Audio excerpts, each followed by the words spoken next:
જ્યારથી સમજણ આવી ત્યારથી પિતાશ્રી પાસેથી પહેલો વિચાર એ મળ્યો કે પુનિત મહારાજે જીવનમાં આપણને એટલું શીખવ્યું છે કે સત્સંગનો કોઈ દિવસ પૈસો ચાર્જ લેવો નહીં. એના મૂળમાં પુનિત મહારાજના જીવનમાં આવેલું આમૂલ પરિવર્તન. પુનિત મહારાજ ત્રીજા સ્ટેજના ટીબીથી પીડાતા હતા.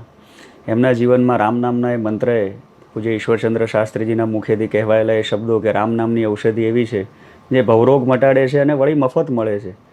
પુનિત મહારાજે રામ નામની ઔષધિનો પ્રયોગ કર્યો.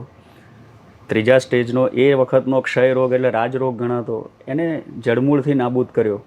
ત્યારે એમણે એક વિચાર મૂક્યો કે જે રામ નામની ઔષધિ મને મફત મળી, મને નવજીવન આપ્યું, એ રામ નામની ઔષધિનો જનતા જનાર્દન સુધી સદુપયોગ થવો જોઈએ, એનો પૈસો પણ લેવાય નહીં.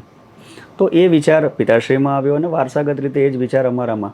તો પિતાશ્રી હંમેશા કહેતા કે ભવિષ્યમાં સંસ્થામાં જવાનું થાય, સંસ્થા સંભાળવાનો વારો આવે, એનો વહીવટ કરવાનો વારો આવે, તો એક વસ્તુ ખાસ ધ્યાન રાખજો કે સંસ્થાનો કોઈ પણ પૈસો આપણા ઘરમાં ન આવે.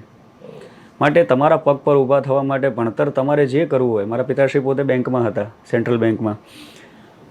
હું BCA થયો, ત્યારબાદ મેં માઇક્રોસોફ્ટ યુનિવર્સિટીમાંથી માસ્ટર ડિગ્રી લીધી.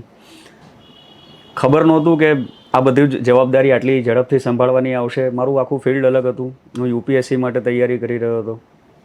અચાનક પિતાજીનું સ્વર્ગધામ ગમન થયું અને પછી આ બધી જવાબદારીઓ આવી. તો હું ને મારી પત્ની, મારા પત્ની પણ MSc ક્લાઇમેટ ચેન્જ ભણેલા છે. એટલે અમે લોકો લગભગ છેલ્લા 14 વર્ષથી ફ્યુમિગેશન અને પેસ્ટ કંટ્રોલના બિઝનેસ સાથે સંકળાયેલા છીએ અને અમારું આર્થિક ઉપાર્જન એમાંથી ખૂબ સુંદર રીતે ચાલી રહ્યું છે. પરિવારમાં મારા માતુશ્રી છે, વડીલ, મારી 2 દીકરીઓ છે. અને હું ઘણીવાર કહું છું કે આ સત્સંગ છે કે જનકલ્યાણ છે કે મોટી કોરલનો અમારો પુનિત આશ્રમ છે, આ અમને આપેલો પુનિત મહારાજનો એક વારસો છે. It is the legacy that we are carry forwarding. આ અમારો વ્યવસાય નથી.